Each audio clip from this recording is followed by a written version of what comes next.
My 2006 blue and white BMW K1200s with all the modifications I'm going to put on, and I thought I would make a video to show everyone who's thinking about buying a K1200s and has all kinds of questions.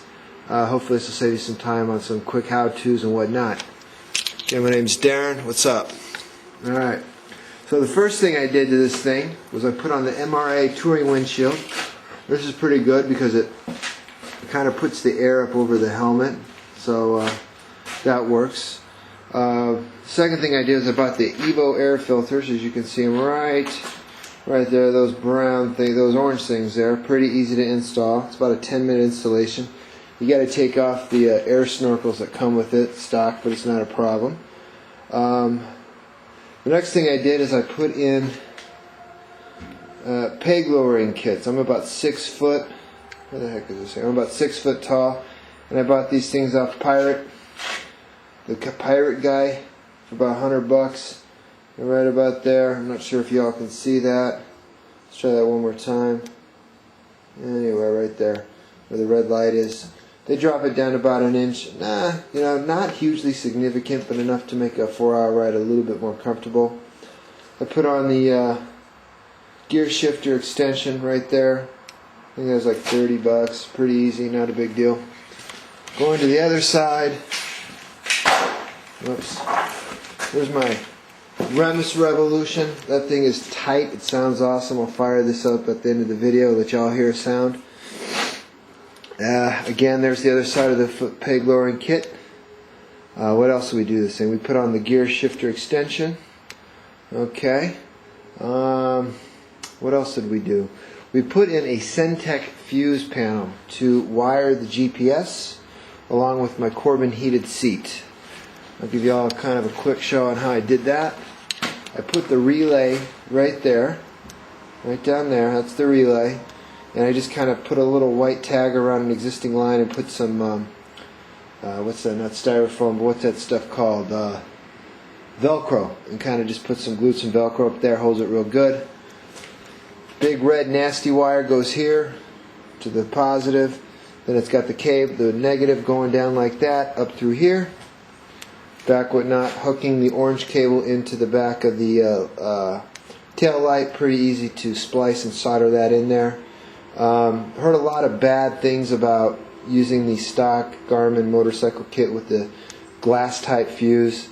And because I couldn't find a 2 amp fuse to go right there, I says, well, I'm just going to plug it in the 5, and I wrapped some, wrapped it in some, what's it called, I don't know, soft stuff, some padding or whatever you get when you buy some jewelry or something. Just kind of wrapped it and taped it. We'll see how that plays out. I'm not sure how that's going to work.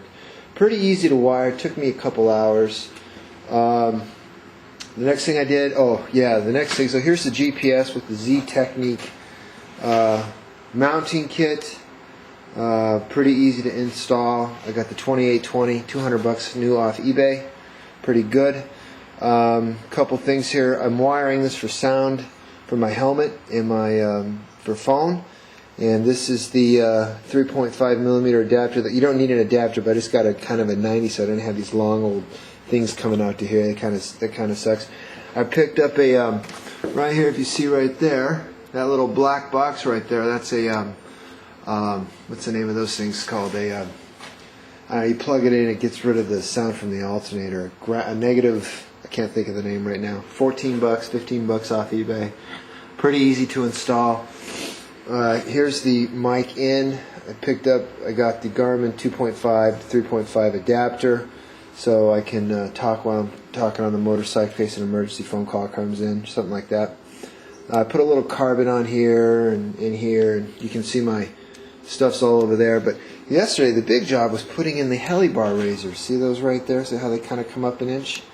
It took me about an hour and a half, maybe 2 hours. Pretty simple install, but I kind of had to learn some tricks. So if anyone's putting it, hopefully it can save you some time. Problem that you're going to have is when you put these in, these cables here by default are going to rub against the ignition housing.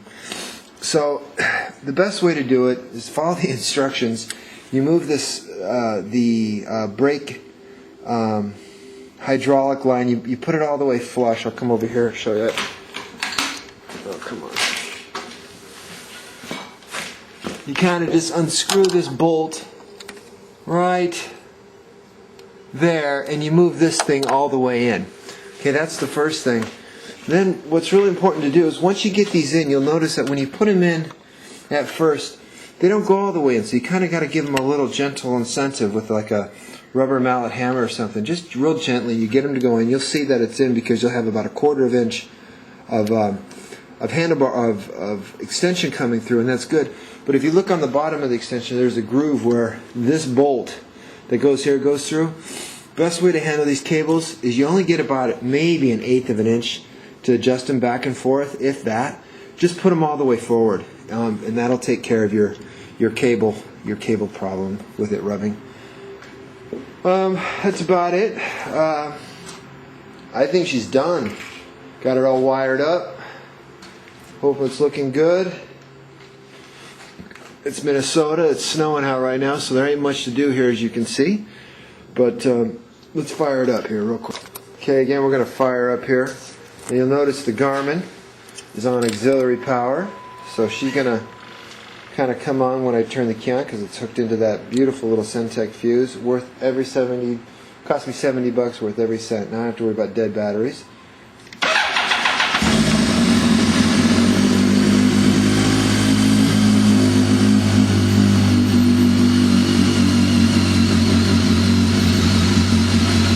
Listen to that deep sound. Sweet.